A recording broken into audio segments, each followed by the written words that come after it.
എല്ലാ കൂട്ടുകാർക്കും ശുഭദിനം നേർന്നുകൊണ്ട് നമുക്ക് സേതുവിന്റെ പല്ലവിയുടെ ഇന്നത്തെ നല്ലൊരു വിശേഷം കേട്ടാലോ. അതിനു മുമ്പായിട്ട് ആദ്യമായി കാണുന്നവരുണ്ടെങ്കിൽ ചാനൽ ഇഷ്ടപ്പെട്ട ഒന്ന് സബ്സ്ക്രൈബ് ചെയ്യാൻ മറക്കരുത്. വീഡിയോ ഇഷ്ടപ്പെടുകയാണെങ്കിൽ ലൈക്ക് തരാനും മറക്കരുത് കേട്ടോ. അപ്പൊ നമുക്ക് നേരെ നമ്മുടെ വിശേഷത്തിലേക്ക് പോകാം.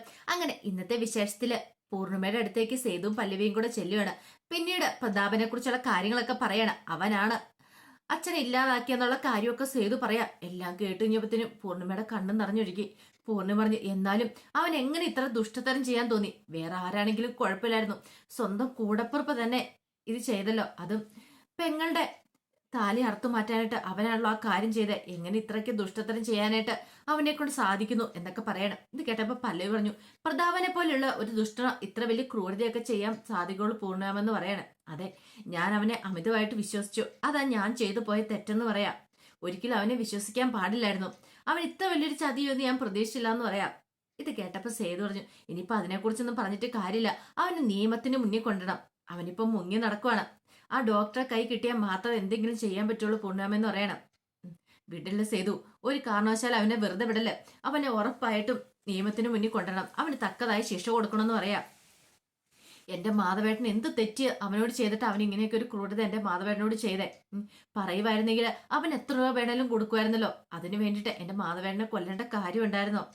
പക്ഷേങ്കില് എനിക്ക് ചിന്തിക്കാൻ പോലും പറ്റുന്നില്ല സേതു. നിങ്ങളില്ലായിരുന്നെങ്കിൽ ഇപ്പോഴും ഞാൻ വിശ്വസിച്ചുകൊണ്ടിരിക്കുന്നേ മാധവേട്ടൻ സ്വാഭാവിക മരണമായിരിക്കും എന്ന് തന്നെയാണ്. പക്ഷേങ്കില് നിന്റെ മേലിൽ എപ്പോഴും ഒരു കളങ്കം ഉണ്ടായിരുന്നു. ഋതുവൊക്കെ വിശ്വസിച്ചോണ്ടിരുന്ന നീയാണ് മാധവേട്ടനെ കൊന്നേന്നുള്ളതാണ്. പക്ഷേങ്കില് ഇപ്പോഴെന്താണോ അതിനൊക്കെ ഇതായല്ലോ. നീ അല്ല, നീ നിരപരാധിയാണ്, പ്രതാപനാണ് ഇതിന്റെ പിന്നിലെന്നുള്ള കാര്യം ഋതുവൊക്കെ അറിഞ്ഞല്ലോ.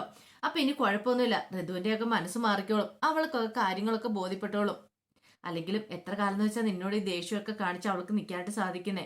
ഇതോടുകൂടി അവളുടെ മനസ്സ് മാറുമെന്ന് പറയണം. അപ്പോഴേക്ക് ഋതു അങ്ങോട്ടേക്ക് വന്നിട്ട് പറഞ്ഞു, ആര് പറഞ്ഞു എന്റെ മനസ്സ് മാറുമെന്ന്? എന്റെ മനസ്സ് മാറാൻ പോകുന്നൊന്നുമില്ല. ഇയാളും ഈ പല്ലവി ഇത് പറഞ്ഞെന്നോർത്തോണ്ട് ഞാൻ അതെല്ലാം കേട്ട് വിശ്വസിക്കണമെന്നാണോ അമ്മ പറയണേ എന്ന് ചോദിക്കണം. ഋതു നീയ? അതെ, ഋതു തന്നെയാ. അതെ, ഒരു കാര്യം ഞാൻ പറഞ്ഞേക്കാം. തെളിവ് എന്തേലും ഉണ്ടോ? അച്ഛനെ ഇല്ലാതാക്കിയത് പ്രതാപനങ്ങളാന്നുള്ളതിന്റെ തെളിവ് എന്തേലും ഉണ്ടോ? ഉണ്ടെങ്കിൽ ഇവര് കൊണ്ടുവരട്ടെ. അല്ലാതെ ഇവര് പറഞ്ഞ അറിവും കാര്യങ്ങളൊക്കെയല്ലേ നമ്മൾക്കുള്ളൂ. ആ ഡോക്ടർ മൊഴി കൊടുക്കുമെന്ന് പറഞ്ഞു. ആ ഡോക്ടറെ കണ്ടു കിട്ടിയിട്ട് പോലും ഇല്ല. പിന്നെ എങ്ങനെ വിശ്വസിക്കും ഇത് ഇവര് ഉണ്ടാക്കിയ ഒരു കള്ളക്കഥയല്ലെന്ന്? ഇത് കേട്ടപ്പം പൂർണ്ണിമ പറഞ്ഞു, ഋതു നീ കുറച്ച് ഓവർ ആവുന്നുണ്ട് കേട്ടോ. നിന്നെ രക്ഷിച്ച ആരാ? ഈ പറയുന്ന സേതു പല്ലവിയിലേ ഉണ്ടായിരുന്നുള്ളൂ. നിനക്കൊരു ആപത്ത് വന്നു കഴിഞ്ഞപ്പം ആ പ്രതാപന്റെ പിടിയിൽ നിന്നല്ല രക്ഷിക്കാനായിട്ട് സേതുവും പല്ലവി ഉണ്ടായിരുന്നുള്ളൂ. പക്ഷെ അതൊക്കെ മറന്നാണോ നീ ഇപ്പൊ പറയണ ഋതു എന്ന് ചോദിക്കുക. അതെ, ഞാനൊന്നും മറക്കാനും തിരുത്താനൊന്നും പോയിട്ടില്ല. പക്ഷേങ്കില് എനിക്ക് പൂർണ്ണമായിട്ട് ബോധ്യം വരണം. പ്രതാപനാണ് ഈ കൊല ചെയ്തതെന്നുള്ള കാര്യം. അതിന് തെളിവുകൾ വേണം. എങ്കിൽ മാത്രം ഞാൻ വിശ്വസിക്കുള്ളൂ എന്ന് പറയാം. ഇത് കേട്ടപ്പോ സേതു പറഞ്ഞു, അതെ, ഞാൻ ആരെയും വിശ്വസിപ്പിക്കാൻ വേണ്ടിയിട്ടല്ല ഇങ്ങനൊരു കാര്യം തെളിയിച്ചുകൊണ്ട് വന്നത്. എനിക്ക് എന്റെ നിരപരാധിത്വം ബോധ്യപ്പെടുത്താനെന്ന് എല്ലാവരും. അതോടൊപ്പം തന്നെ അച്ഛന്റെ മരണത്തിന് പിന്നില് അയാളാന്നുള്ള കാര്യം എല്ലാവരും അറിയണമായിരുന്നു. അത്ര മാത്രമേ ഉള്ളൂ. അല്ലാതെ എനിക്കിപ്പം ഋതുവിനെ മാത്രം ബോധ്യപ്പെടുത്തിയിട്ട് വലിയ പ്രത്യേകിച്ച് കാര്യമൊന്നും ഇല്ലെന്ന് പറയാം. എന്റെ മനസാക്ഷിക്ക് അറിയാം ഞാൻ എന്തൊക്കെ ചെയ്യുന്നില്ല എന്നൊക്കെയുള്ള. അതുകൊണ്ട് എനിക്ക് ആ കാര്യത്തിൽ ഒരു പേടിയും വേണ്ടെന്ന് പറയണം. ഇത് കേട്ടപ്പോൾ ഋതു പറഞ്ഞു, ആദ്യം നിങ്ങളുടെ കാര്യം ചെയ്യുക, പോയി തെളിവ് കൊണ്ടുപോവാ, എന്നിട്ട് സംസാരിക്കുക എന്ന് പറഞ്ഞ് ഋതു അങ്ങോട്ടേക്ക് പോകുമ്പോഴത്തേനും പൂർണ്ണം പറഞ്ഞു, മോനെ നീ അന്നും കാര്യമായി എടുക്കണ്ടെന്ന് പറയണം. ആരെടുക്കണു? അവളുടെ സ്വഭാവം എനിക്ക് അറിയാവുന്നതല്ലേ. ഇത് കേട്ടാൻ പല്ലേ പറഞ്ഞു, എത്ര കിട്ടിയാലും ചിലരൊക്കെ പഠിക്കത്തില്ല. അല്ലെങ്കിൽ പണ്ടേ നേരെ ആവില്ലായിരുന്നോ എന്നൊക്കെ ചോദിക്കുകയാണ്. പിന്നീട് സേതു ഇങ്ങനെ വന്ന് ആലോചന നിൽക്കുന്ന സമയത്ത് പല്ലവി അടുത്തേക്ക് വരുവാണ്. പല്ലവി എന്നിരിച്ചു, എന്താ സേതുവേട്ടാ ഭയങ്കര ആലോചന ആണല്ലോ എന്ന് പറയണേ. ഒന്നുമില്ല എന്ന് പറയണ. സേതുവേട്ടാ എന്റെ കൈക്ക് ഇപ്പൊ വേദന കുറഞ്ഞു. ഈ കയ്യിലിട്ടിരിക്കുന്ന സ്ലിങ് അങ്ങോട്ട് മാറ്റാന്നാ എന്ന് പറയണ. എന്ന് കേട്ടപ്പോ സേതു പറഞ്ഞു, മാറ്റാറൊന്നും ആയിട്ടില്ല. വേദന ഇല്ലേന്ന് ചോദിക്കണം. ചെറുതായിട്ട് വേദനയുള്ളൂ, കുഴപ്പമില്ല. അല്ല, ഡോക്ടറോട് ചോദിച്ചിട്ട് അതൊക്കെ മാറ്റിയാൽ മതി. അല്ലാതെ പെട്ടെന്ന് എടുത്ത് മാറ്റുമൊന്നും വേണ്ടെന്ന് പറയാം. ഞാൻ ഡോക്ടറോട് വിളിച്ചു ചോദിച്ചായിരുന്നു. ഡോക്ടർ മാറ്റിക്കോളം പറഞ്ഞു പറയണം. അങ്ങനെയാണോ മാറ്റാന്ന് പറയാം. ഇങ്ങോട്ട് കൊണ്ടുപോവാ, ഞാൻ മാറ്റിത്തരാം എന്ന് പറഞ്ഞിട്ട് സേതു അങ്ങോട്ട് അടുത്തേക്ക് പിടിച്ചെടുത്തിട്ട് കയ്യിലെ സ്ലിങ്ങൊക്കെ മാറ്റുവാണ്. മാറ്റി കഴിഞ്ഞിട്ട് പല്ലിവിടെ ചിപ്പ എങ്ങനെയുണ്ട്, വേദന ഉണ്ടോ എന്ന് ചോദിക്കുക. പല്ലി പതുക്കെ കൈയൊക്കെ ഒന്ന് നൂർത്താനും തിരിക്കാനും ഒക്കെ തുടങ്ങുകയാണ്. ചെറുതായിട്ട് വേദനയുണ്ട്. സാരമില്ല, പതുക്കെ അത് കുറയുള്ളൂ, ഒന്ന് നോക്കട്ടെ എന്ന് പറഞ്ഞ് സേതു പല്ലവിയുടെ കൈയെടുത്തു ഒന്ന് തിരുമ്മി കൊടുക്കുകയാണ് പതുക്കെ. സാരമില്ല കേട്ടോ, അധികം വൈകാതെ തന്നെ എല്ലാം ഭേദമായി, കുഴപ്പമില്ലാന്ന് തോന്നുള്ളൂ. ഇപ്പൊ ഇത്ര ദിവസം 2-3 ദിവസമായില്ലേ കയ്യിൽ ഇട്ടിരുന്നോണ്ടുള്ള പ്രശ്നങ്ങളും കാര്യങ്ങളും ആണെന്ന് പറയണം. ഇത് കേട്ടാൻ പല്ലേ പറഞ്ഞു, എനിക്കൊരു കുഴപ്പമില്ല സേതു കേട്ടാ, എല്ലാ കാര്യങ്ങളും ഓക്കെയാന്ന് പറയണം. പിന്നെ എനിക്കൊരു ആപത്ത് വന്നു കഴിഞ്ഞപ്പോൾ സേതുവേട്ടനും എല്ലാവരും ഉണ്ടായിരുന്നല്ലോ, അതുകൊണ്ട് പിന്നെ ആ കാര്യത്തിൽ പേടിയുണ്ട. എന്റെ വേദനയൊക്കെ അതുകൊണ്ട് പമ്പ കടന്നു. ഇപ്പൊ എനിക്ക് ഒരു കുഴപ്പമില്ല. അങ്ങനെ പ്രശ്നങ്ങളൊക്കെ അവസാനിച്ചെന്ന് പറയണം. ഇത് കേട്ടോണ്ട് വന്നിട്ട് അച്ചു പറഞ്ഞു, അതെ ഇവിടെ പ്രശ്നങ്ങൾ തീർന്നു കഴിഞ്ഞപ്പം അവിടെ പ്രശ്നങ്ങൾ തുടങ്ങിയെന്ന് പറയണം. എന്ത് പറ്റി, എന്താ അച്ചു എന്ന് ചോദിക്കണം. അത് പിന്നെ ശ്രീഹരിയുടെ പ്രശ്നത്തെ കുറിച്ചാ പറഞ്ഞേ. അവൻ എന്താ പ്രശ്നം, അവനിപ്പൊ എന്താ പ്രശ്നമുള്ളതെന്ന് ചോദിക്കണം. അത് ജോലി പ്രശ്നം തന്നെ, ജോലി ഇല്ലാത്തതിന് ഭയങ്കര ബുദ്ധിമുട്ടുണ്ടെന്ന് പറയണം. ഓ അപ്പൊ അതാണ് കാര്യം. അതെന്നോട് സൂചിപ്പിക്കുകയും ചെയ്തു. ഇവിടുന്ന് ഫുഡ് കഴിക്കാൻ മടിയാണ് പോലും, ഇങ്ങോട്ട് വരുമാനം ഒന്നും കൊണ്ടേ കൊടുക്കാതെ ചുമ്മാ ഇരുന്ന് ഫുഡ് കഴിക്കാൻ ഇഷ്ടമില്ലെന്ന്, ഒരു ജോലി വേണമെന്നൊക്കെ പറഞ്ഞിട്ട് തല പോകഞ്ഞ് അവിടെ ഇരിക്കുവാന്ന് പറയണം.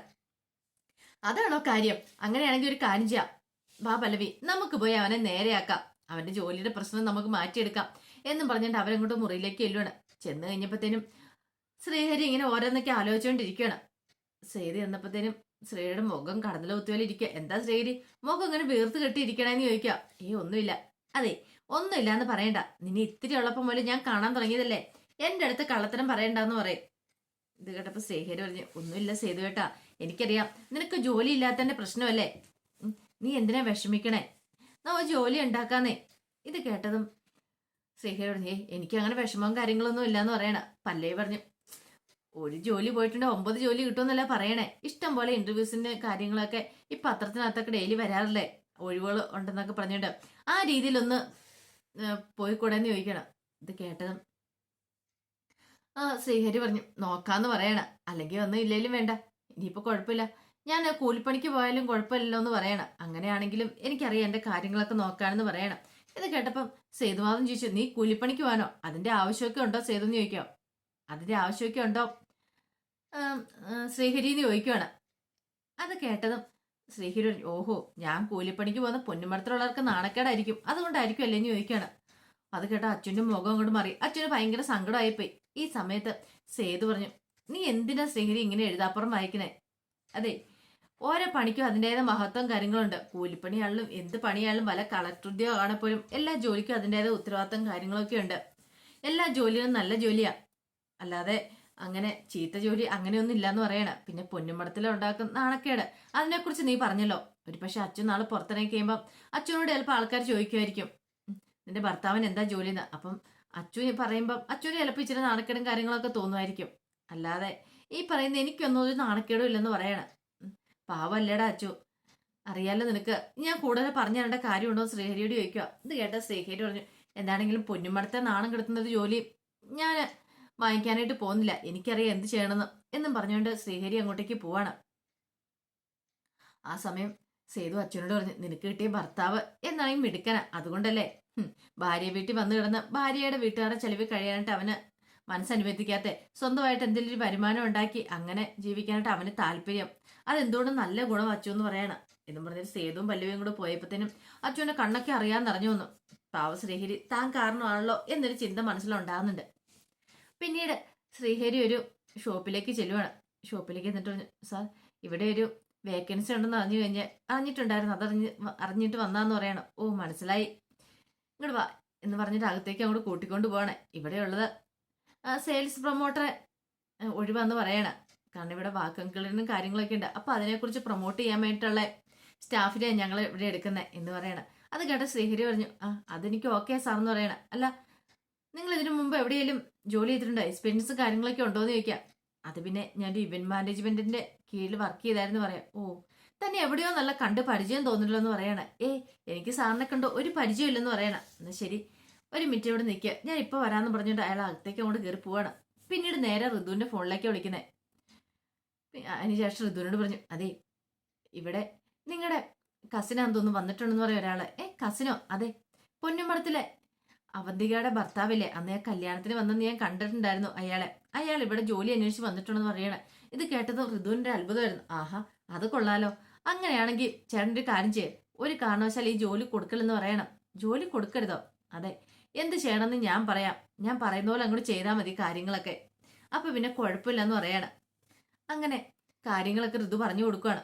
ഋതു പറഞ്ഞു കൊടുത്ത് ഫോൺ വെച്ച് കഴിഞ്ഞപ്പോഴത്തേനും അയാൾ നേരെ ശ്രീഹരിയുടെ അടുത്തേക്ക് വന്നിട്ട് പറഞ്ഞു, അതെ ജോലിയൊക്കെ ഞാൻ തരപ്പെടുത്തി തരാം, പക്ഷെ ഒരു കാര്യമുണ്ട്, ഇതിപ്പോ സെയിൽസ് പ്രൊമോട്ടിംഗ് ആണല്ലോ അതിന് മെയിനായിട്ട്, വാക്കുകളെ കുറിച്ച് പ്രൊമോട്ട് ചെയ്യണം, അങ്ങനെയാണെങ്കിൽ ഒന്ന് രണ്ട് കസ്റ്റമേഴ്സിന്റെ അടുത്ത് പോവാം, പ്രീമിയം കസ്റ്റമേഴ്സാ, അവരുടെ അടുത്ത് പോയിട്ട് ഇതിനെക്കുറിച്ചൊന്ന് വിസ്തരിച്ചു കൊടുക്കാം. അപ്പൊ അവര് വാങ്ങുമോ എങ്ങനെയാന്നൊക്കെ നോക്കാലോ. ഇതിവിടെ ശ്രീഹരിയുടെ കഴിവ് പോലെ ഇരിക്കും കാര്യങ്ങളൊക്കെ എന്ന് പറയാണ്. ശ്രീഹരി അവസാനം സമ്മതിച്ചു. അങ്ങനെ പോവാണ്. ആദ്യം ചെല്ലുന്ന വീട് പുന്നമടമായിരുന്നു. അപ്പൊ അതൊക്കെ നേരത്തെ പ്ലാൻ ചെയ്ത് വെച്ചിരിക്കുന്ന പൊന്നുമടത്ത് ചെന്നിറങ്ങി കഴിഞ്ഞപ്പോഴത്തേനും ശ്രീഹരി ചോദിച്ചു, എന്താ സാർ ഇവിടെ എന്താന്ന് ചോദിക്കുക. എടോ, ഇത് നമ്മുടെ പ്രീമിയം കസ്റ്റമേഴ്സിൽ ഒരാളുടെ വീടാണ്. ഇവിടെ നമ്മൾ വന്ന് നമ്മുടെ പ്രോഡക്റ്റ് പരിചയപ്പെടുത്തണമെന്ന് പറയാം. താൻ ആ പ്രോഡക്റ്റ് എടുത്തുകൊണ്ട് ഞാൻ പറയാണ്. ശ്രീഹരിക്ക് നിൽക്കണോ പോണേ എന്നുള്ള ചിന്തയായിപ്പോയി. പക്ഷെ ശ്രീഹരി രണ്ടും കൽപ്പിച്ച് അകത്തേക്ക് കയറി ചെല്ലുവാണ്. അപ്പോഴേക്ക് ഋതു അങ്ങോട്ടേക്ക് ഇറങ്ങി വന്നു. ഋതു വെയിറ്റ് ചെയ്തിരിക്കുവായിരുന്നല്ലോ.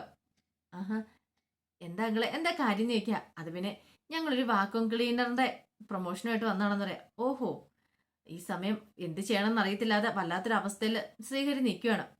പിന്നീട് പറഞ്ഞു, ഓ വാക്വം ക്ലീനറിന് ഇവിടെ ആവശ്യമുള്ള സാധനമായിരുന്നു, കുറെ കാലമായിട്ട് ആഗ്രഹിച്ച് ഒരെണ്ണം വാങ്ങിക്കണം എന്നുള്ളത്. ഇവിടെ ഭയങ്കര പൊടി അഴുക്കൊക്കെയാന്നേ, അതിനെ തുരത്തണമെങ്കിൽ ഇത് തന്നെ വേണ്ടി വരുമെന്ന് പറയാണ്. ശ്രീഹരിയെ നോക്കിയോണ്ടാ പറയണേ. ശ്രീഹരി മൈൻഡ് ചെയ്തില്ല. അമ്പാബാ അകത്തേക്ക് കയറി വരാനും പറഞ്ഞ് അകത്തേക്ക് അങ്ങോട്ട് കൂട്ടിക്കൊണ്ടുപോയി.